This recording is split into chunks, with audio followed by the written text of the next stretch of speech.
اور ملک کے خلاف سازش کرنے والوں کو کسی صورت نہیں چھوڑا جائے گا۔ ترقی اور سرمایہ کاری کے لیے سیاسی استحکام ناگزیر ہے اور ملک میں ہفتہ وار مہنگائی کم ہو کر 3.57% پر آ گئی ہے۔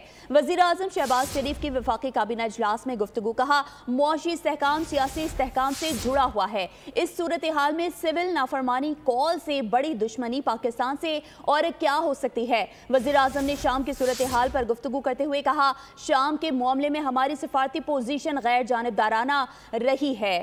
250 زائرین شام گئے ہوئے ہیں، انہیں وطن واپس لانا ہے۔ اس سلسلے میں شام کے وزیر اعظم اور سفارتکاروں سے بات ہوئی ہے۔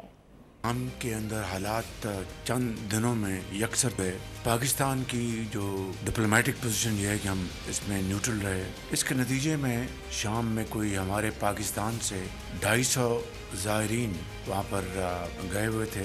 ہماری جو سفیر ہیں شام میں اور ان کے ساتھ ہماری ایک میٹنگ بھی ہوئی۔ ہفتہ وار مہنگائی ہے ایس پی آئی وہ مزید کم ہو کر 3.57 پہ آ گیا ہے۔ اس حوالے سے میں سمجھتا ہوں کہ ملک کے اندر امن و سکون، سیاسی استحکام ایک جزو ہے پاکستان کی معاشی اور ترقی کے لیے، کہ معاشی استحکام جڑا ہوا ہے سیاسی استحکام کے ساتھ۔ بدقسمتی سے پھر ایک کال دینے کی کوشش کی گئی جس کو انہوں نے کہا کہ سول ڈس اوبیڈینس، اس سے بڑی پاکستان کے ساتھ دشمنی اور کیا ہو سکتی ہے۔ سبسکرائب کریں اور بیل دبائیں تاکہ کوئی خبر رہ نہ جائے۔